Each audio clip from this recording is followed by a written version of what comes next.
I bring word, sire. There are demands from the Bannorn that you step down from the Regency. They are said to be gathering their forces, as are your allies. It appears it will be civil war after all, despite the Darkspawn. Pity. I also have an interesting report. There seem to be Grey Wardens who survived Ostagar. How, I don't know. But they will act against you. I have arranged for a solution, with your leave. The Antivan Crows send their regards. An assassin? Against Grey Wardens, we will need the very best, sire. And the most expensive. Just get it done.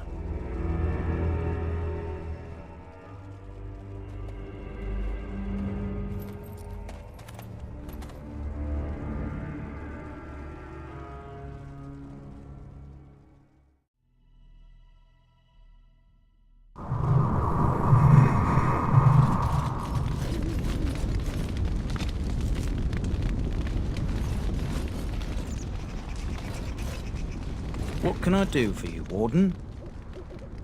I've not a peep from, but I keep telling the children to stay away from the tower.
Warden?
blight. How will you end it?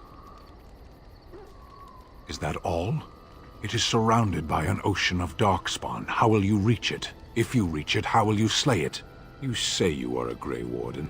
I have heard stories of this order. Great strategists and peerless warriors. That is what we hear of the Wardens. So far, I am not impressed.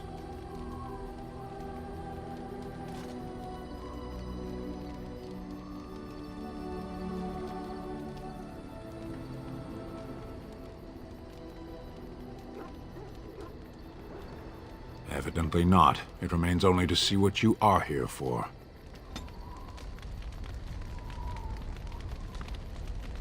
Yes. Speak, then. Then I suggest we move on. As you wish.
I am impressed.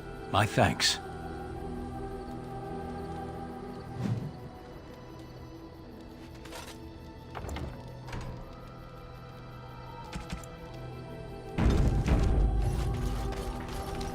You are not quite as callow as I thought. That is unexpected. You sound surprised. You must have heard this before. You'll get over it. Eventually.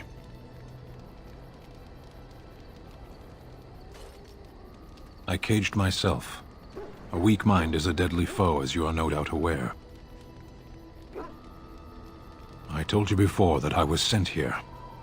I was not sent alone. I came to your lands with 7 of the Beresad, my brothers, to seek answers about the Blight.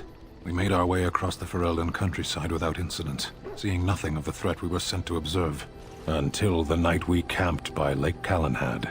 They came from everywhere. The earth beneath our feet, the air above us. Our own shadows harbored the Darkspawn. I saw the last of the creatures cut down, too late. I fell. I am told no others survived. I don't know how long I lay on the battlefield among the dead, nor do I know how the farmers found me. I only know that when I woke I was no longer among my brothers, and my sword was gone from my hand. Perhaps. I searched for it, and when that failed I asked my rescuers what had become of it. I killed them. With my bare hands. I did. I knew they didn't have the blade. They had no reason to lie to me. I panicked. Unthinking, I struck them down.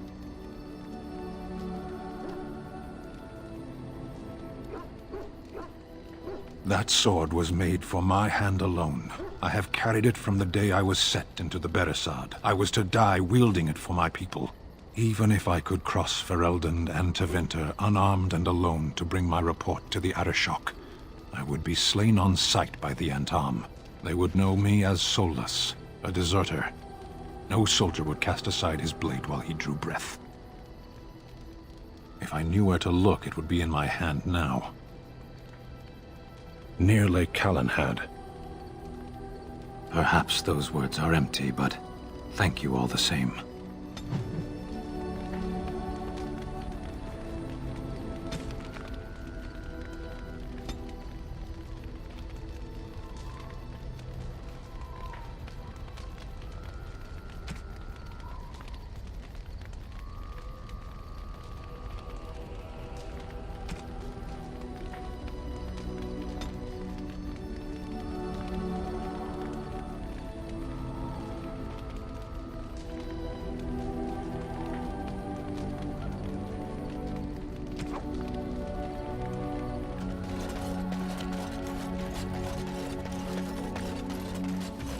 The Circle of Magi stands ready to assist, Grey Warden, as do the Templars of the Chantry.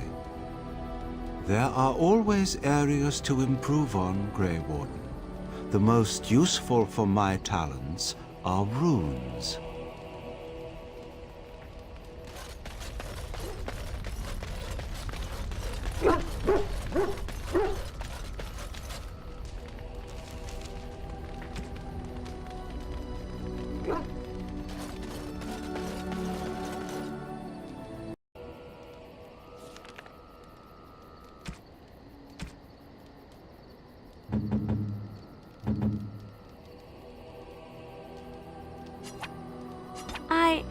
That's a wonderful thought.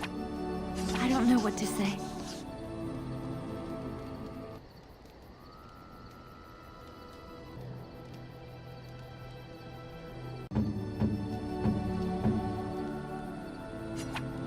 Is that for me? Really? Wow! Wow!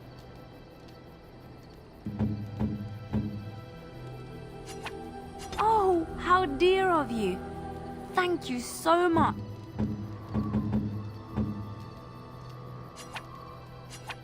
What? You found Flemeth's grimoire? When I spoke of it to you, I did not truly hope... This is a most fortuitous event. You have my thanks. I will begin study of the tome immediately.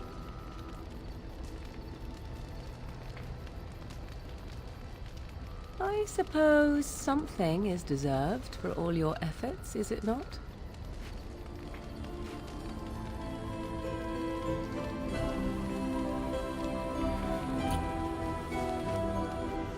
I do not intend to squander this opportunity to learn more than Flemeth wished me to know.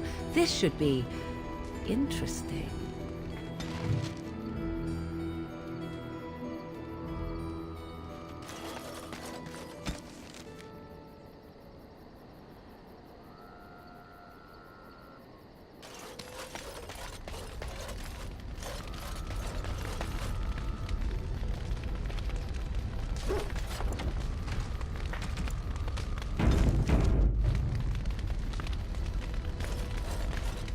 Something I can help with?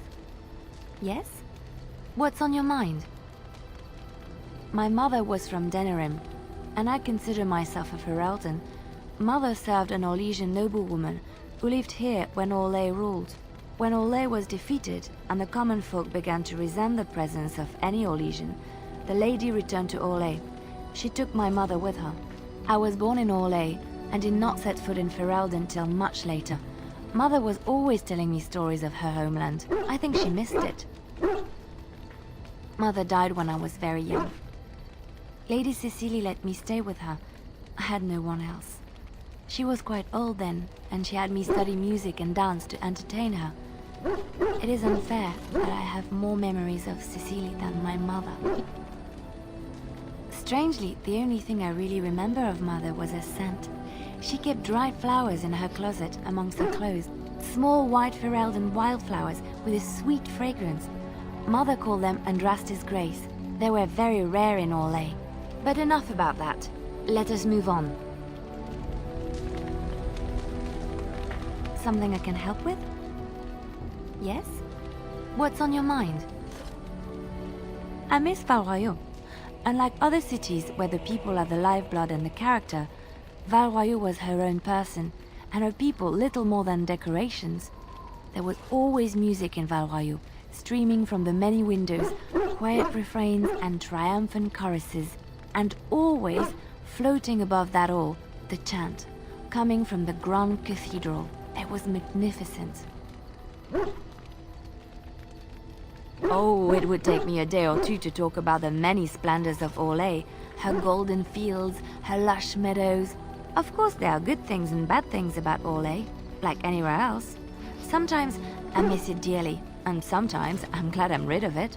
And you will laugh at this, but I miss the fine things I had in Orlais. Dresses, fine dresses and furs, and shoes, of course. One can't mingle with nobility with bad shoes, you see. Orlais is very fashionable, almost ridiculously so. But the shoes... Living with those ridiculous trends was worth it for the shoes. Well, they're shoes. They're pretty. Some of them anyway. When I left Orlais, the fashion was shoes with delicate tapered heels and embellishments in the front. A ribbon, perhaps, or embroidery. In soft colors, of course. It was spring. Never mind. I just have a weakness for pretty shoes. It is so frivolous of me, I know. Oh, I could talk about shoes all day, but we have things to do, don't we?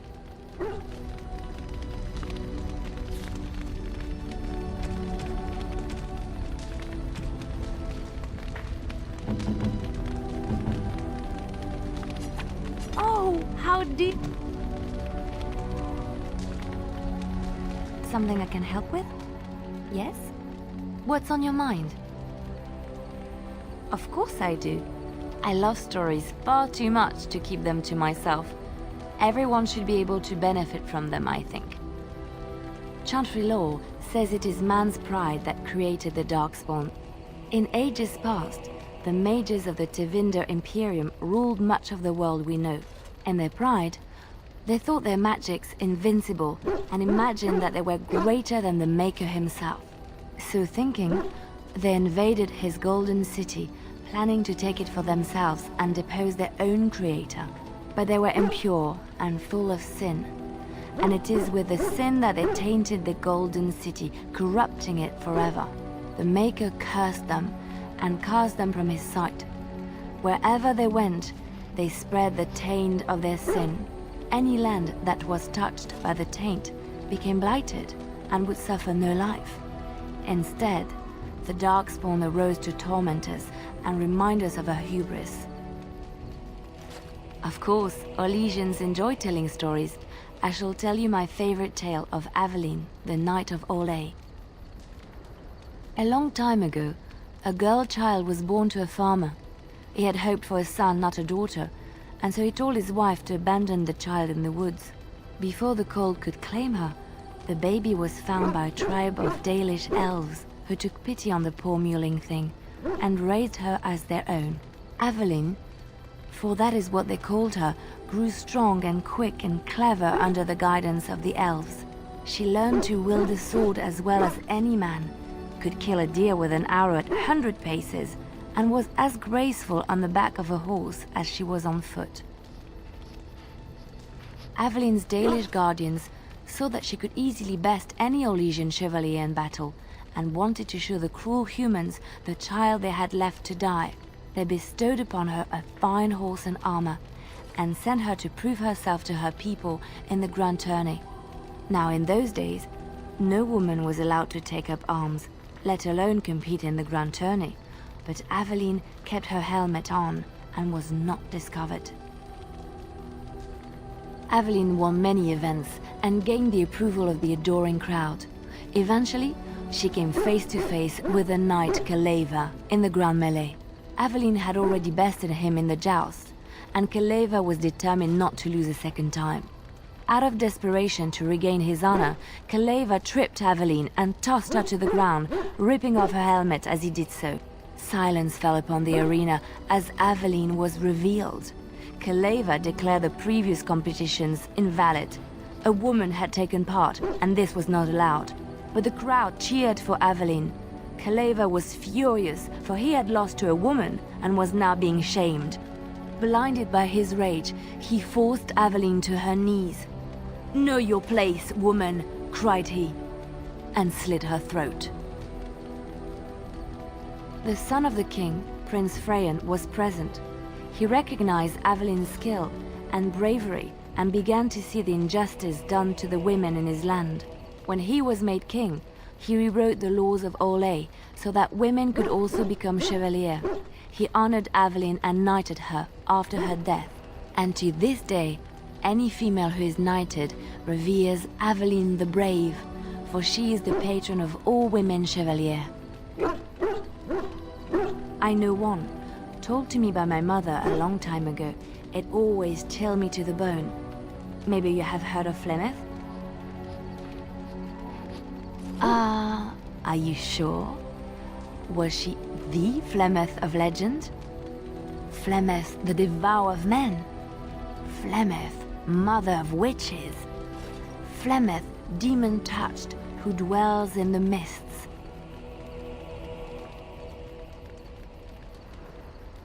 Ferelden mothers scare their daughters with talk of Flemeth. They say that if you're bad, Flemeth will spirit you away and bind you to her forever. They also say that Flemeth mourns her lost beauty and will steal yours through your looking glass if she catches you.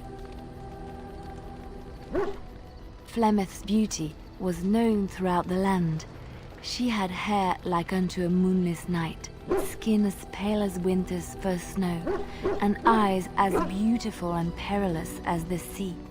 When she came of age, she came to the attention of the Lord of Highever, Conobar, and he took her for his wife. Conobar soon learned that his young bride had the gift of magic. He kept this a secret, for he feared that she would be taken from him. Flemeth stayed with Conobar for some years, and with his blessing, she practiced her art. And then one day, a young poet named Osen came to the castle. Flemeth was captivated by Osen's voice, and he by her beauty, and they fell in love. Flemeth longed to be with her true love, and she and Osen fled from Conobar's lands, seeking refuge in the Kokari wilds with the Chasing tribes. They lived there happily for many a year. till the day Flemeth received news that Conobar was dying and longed to see her face one last time. Flemeth's heart swelled with pity for the man who once was her husband, and begged Osen to return to Conobar's side with her. But when Flemeth and Osen entered Highever, they were captured by Conobar's men, and Osen was slain in front of Flemeth's eyes. Flemeth was imprisoned in the highest tower of the castle, there to await Conobar's judgment on her. Distraught at the loss of her love, Flemeth plotted revenge against her husband. She summoned a fey demon, intending for it to wreak vengeance on Conobar. But a spell went awry. The demon possessed Flemeth. Turning her into an abomination, the halls of the castle ran red with blood as Flemeth slaughtered Conobar and all his men.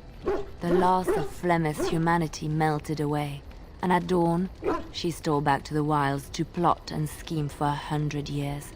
They say she took to her side many chastened men, and with their help, begat her daughter witches, who even now prowl the dark places of the Korcari wilds. Which one? I have heard a little about how the elves gained their freedom from the Tevinter Imperium. When Andraste began her exalted march against the Imperium, the elves joined her cause to fight their masters. The great elven leader, Shatan, born in captivity, rose up to lead his people. He foresaw a future where the elves were free. Shatan was killed when Andraste was betrayed, but the elves continued to fight, eventually breaking free of the Imperium. The elves claimed the Dales in the south and settled there in the land of their own. The elves lived in the Dales for centuries. They resurrected the worship of the elven gods and would allow the building of no chantry. This angered the chantry, and the hostility between the two factions finally broke out in open war. To blend in as a servant, the dream was not all. There's more. The chantry declared a holy exalted march against the elves, named for Andraste's similar march against Tevinter. During the exalted march of the Dales, the elven cities were sacked, and the elven state completely dissolved. Some of the elves bitterly accepted their fates and surrendered to human rule, living in the human cities as second-class citizens. But others, still fiercely proud of their heritage, refused to bow to the humans, and instead became homeless wanderers. They were the elves of the Dales, the Dalish. Andraste was the Maker's chosen. The Maker had long since abandoned the world when the sound of her singing turned his ear. Beauty, grace, and wisdom enraptured him, and he offered to take her from this flawed world to become his divine bride. But Andraste had an earthly husband and would not forsake him. Instead, she beseeched the Maker to return to his people once more. So earnest was her plea that the Maker was moved, and promised that he would create a paradise on earth if all abandoned their false gods and turned once more to him. And this is why Andraste began her exalted march on the idolaters of the Tevinter Imperium. The Maker granted her his powers with which to smite her enemies. Andraste brought the Imperium to its knees, and her victories converted many to the worship of the Maker. Alas, it was the frailties of men that betrayed and killed Andraste. Her earthly husband, Maferath, a chieftain of the Alamari tribes himself, grew jealous as his wife's popularity and influence overshadowed his own. She was also revered as the Maker's betrothed, and Maferath began to see their own bond waning in significance as Andraste became ever more devoted to the Maker. Out of envy and spite, Maferath made a pact with the Archon Hysarian of Tevinter, allowing his beloved Andraste to be ambushed and captured. Andraste was burned at the stake in Minrathous, the capital of Tevinter. The Tevinter Chantry claims that in Andraste's last moments, Hysarian's heart softened, and he heard the voice of the Maker telling him to end her suffering. He plunged his sword into her heart, and as her blood washed over his hands, he became one of the faithful, Dissenters said that the Archon only converted because he could not stem the tide of Andraste's cult, and was forced to do so to stay in power. We will never know for sure.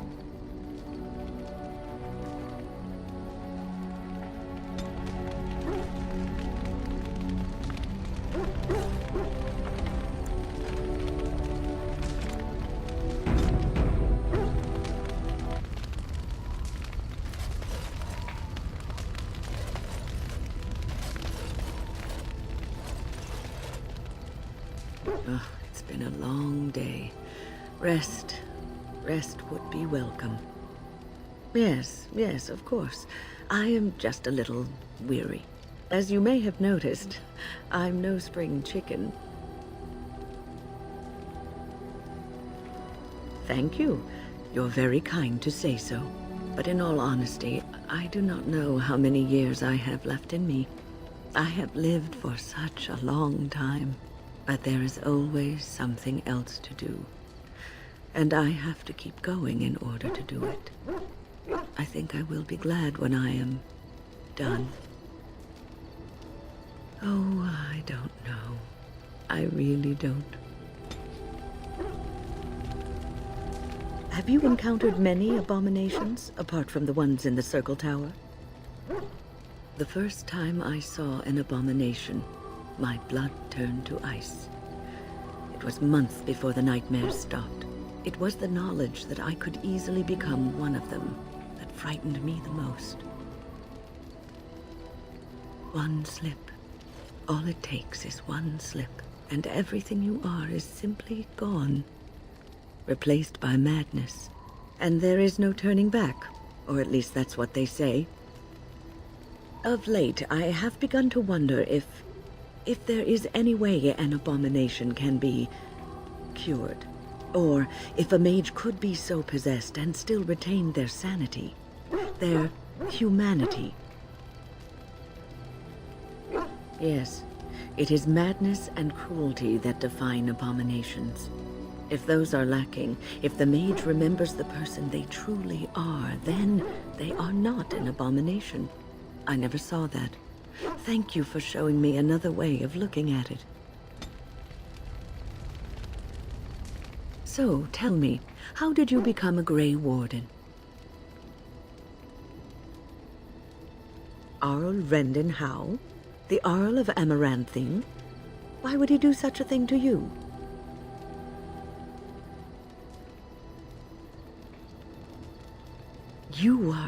You are the last of the Kuslands? I had no idea. My lord? Yes, I suppose so. You can no longer have a title, can you? But that does not mean you must forget utterly where you came from. Take heart, dear friend. You survived, even when you were not expected to. We do not know yet what lies in store for you, or the name you carry. It is not so bad, is it, being a Grey Warden?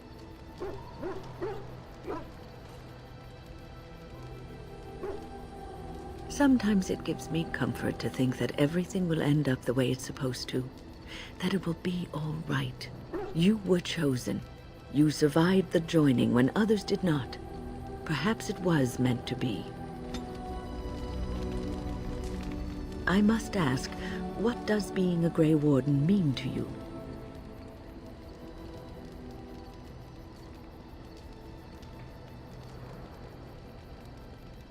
I just wanted to know what you thought being a Grey Warden was about. Ultimately, being a Grey Warden is about serving others, about serving all people, whether elves or dwarves or men.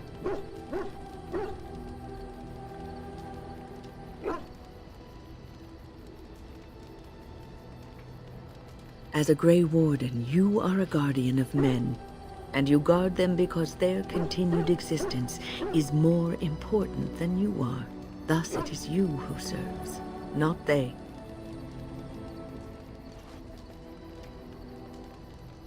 A good king, a true king who cares for his land, uses his power to rule firmly but fairly. He serves his people first and foremost. The king who does not do this, who believes that he is entitled to his power, who abuses it, and uses it for his own means is a tyrant.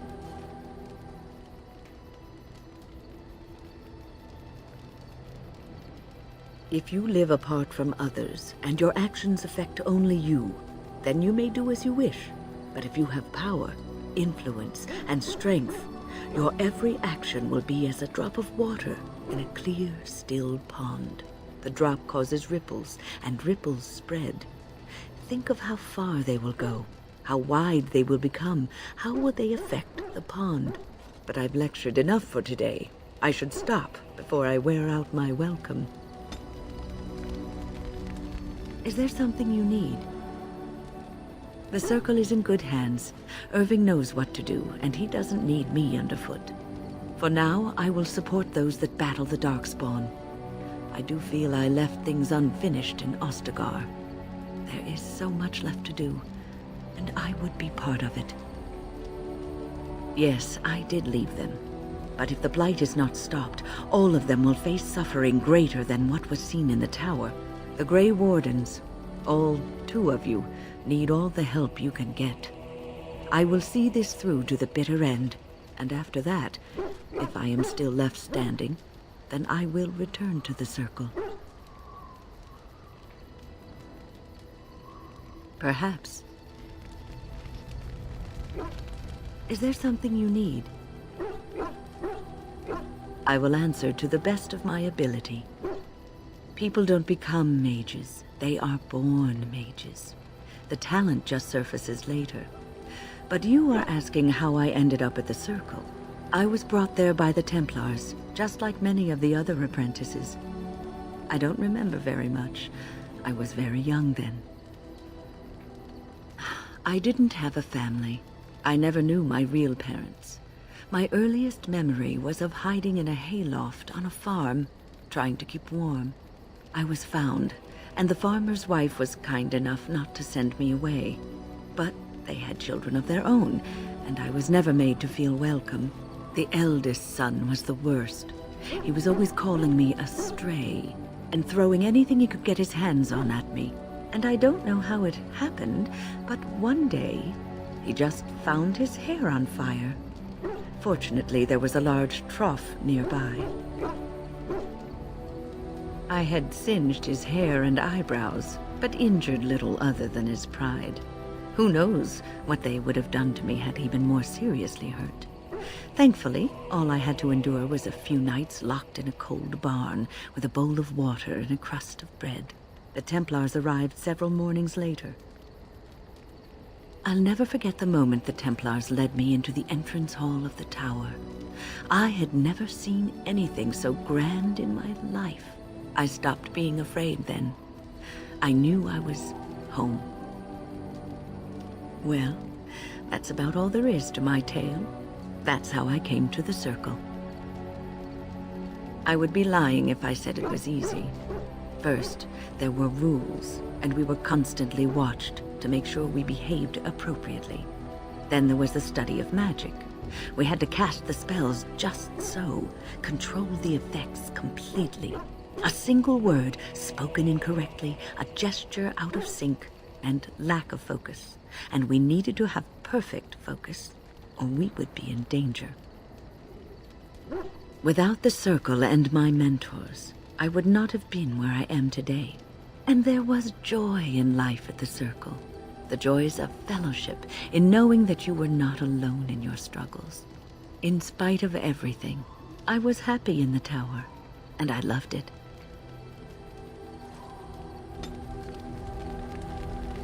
Is there something you need? I will answer to the best of my ability. Something I can help with? Yes? What's on your mind? Where did you hear this?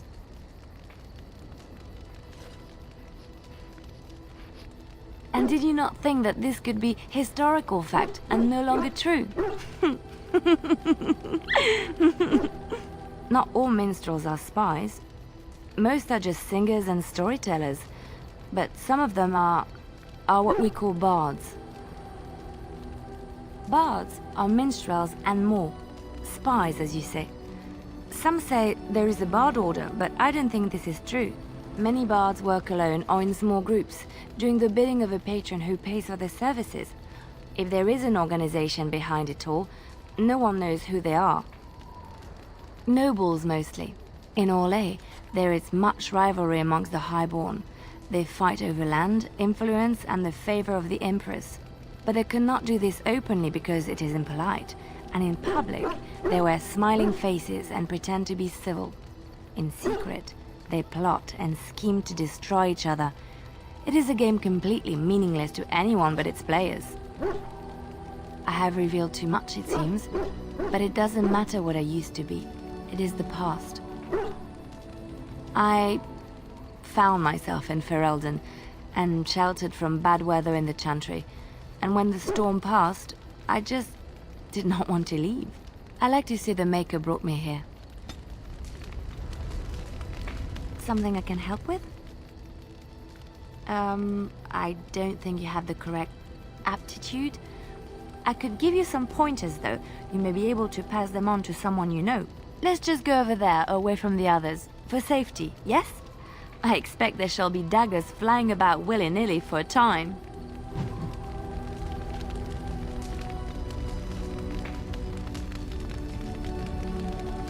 Something I can help with? Yes? What's on your mind?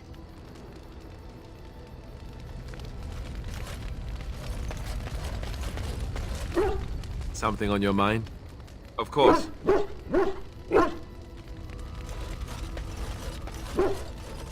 Your dog is filthy.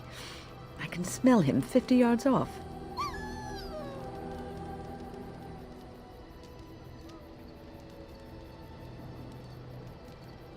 That may be so, but all the same, I would like your permission to bathe him.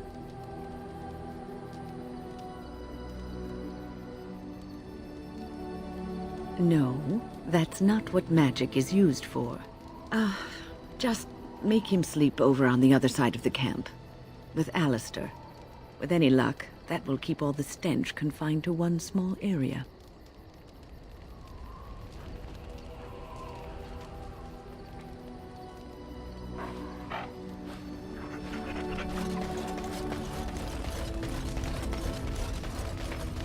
You called. I am hardly surprised. To put it lightly, no one has a place here. Our farmers wish to be merchants. The merchants dream of being nobles, and the nobles become warriors. No one is content to be who they are.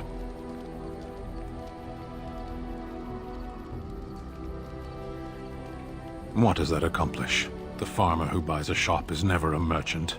He is always a farmer turned merchant. He carries his old life with him as a turtle carries its shell. Happiness is fragile. Nothing can be built upon it that will last. Only duty endures. You can learn to find it in doing your duty, in serving your people. There is no need to search for it. Shall we move on? There is interesting food here. You have a thing. It doesn't have a word in the Kunari tongue. Little baked things like bread, but sweet and crumbly. Yes, we have no such things in our lands. This should be remedied. Shall we move on? Perhaps. It's strange to be in a crowd and hear a language that is not your own. To see faces that are and aren't like yours. I miss the smells of Saharon. Tea and incense and the sea. Ferelden smells of wet dogs.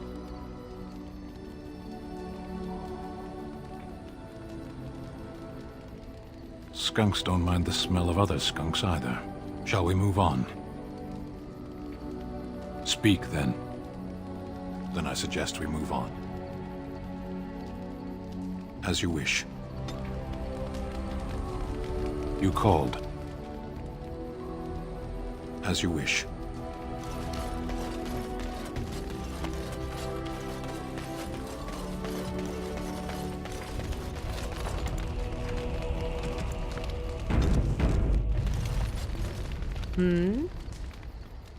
We're in camp, so 'tis as good a time as any.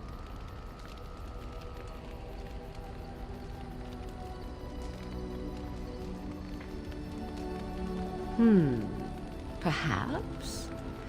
Shall I consult my capricious nature, and I am to be indulged? Very.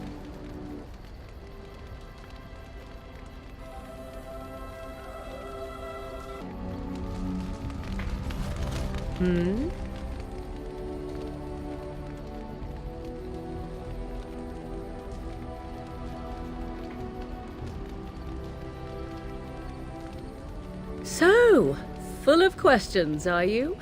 Possibly, if I had the desire to. I do not. I was told to accompany you and to help you, and that I shall. This may extend to the teaching of my mother's skills in time. For now, I simply do not know you well enough. I promise nothing.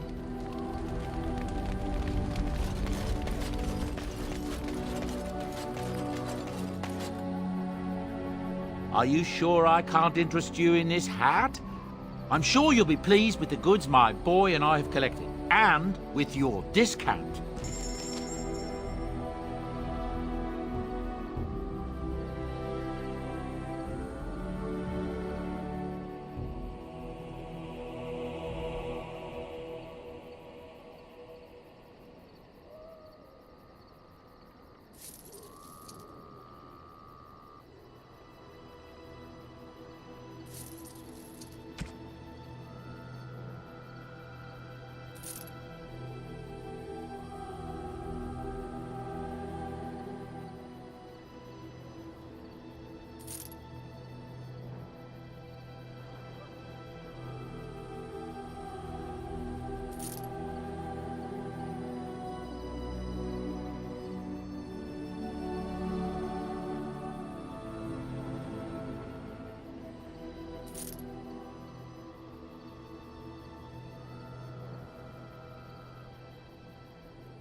A fine gift. You have...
A fine gift.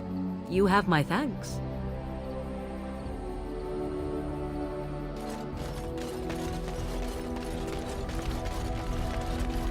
I have something for you.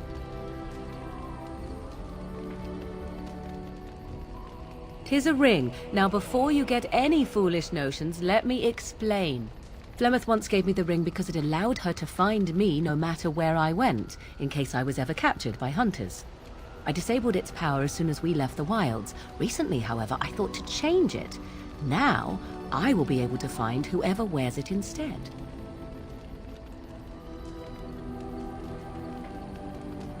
It is not to track you, you understand. I believe you are too important to risk. If you were to get captured, however, it would be far easier to find you with this. Flemeth used to say that 'twas a link between us, one that I presumed worked both ways. I never tested it, but I doubt she would have lied over such a thing, so it would mean I am linked to you as much as you to I. I do not know. As I said, I never tested it. Perhaps.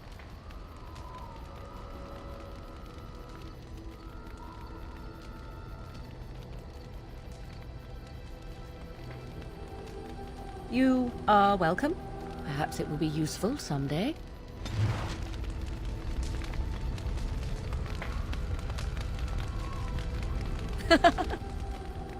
So, full of questions, are you? Possibly, if I had the desire to. I do not.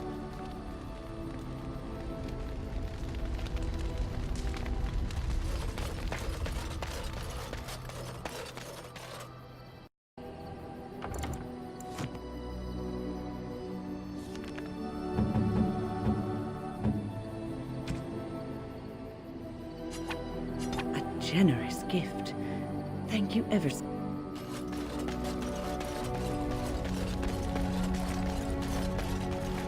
You're quite taken with each other, aren't you? Well, she's hardly discreet. The way she looks at you, it's as though she's completely forgotten there's anything of you above the waist. I've noticed your blossoming relationship, and I wanted to ask you where you thought it was going. She is a cunning woman, a maleficar. She will use you for her own ends.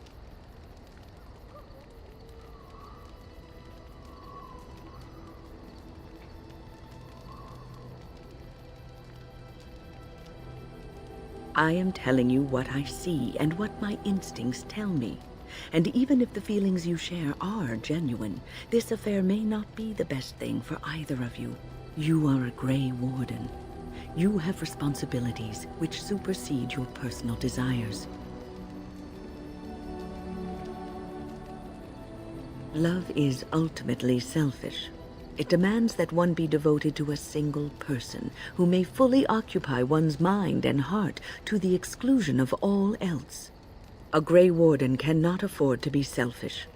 You may be forced to make a choice between saving your love and saving everyone else. And then what would you do?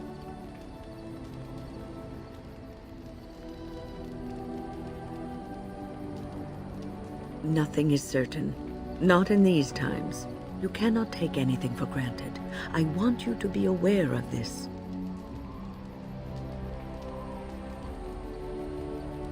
I am just trying to minimize the suffering that may come to either of you. I have given my advice. Do with it what you will. Is there something you need? I will answer to the best of my ability. Something I can help with? Yes? What's on your mind?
As you say,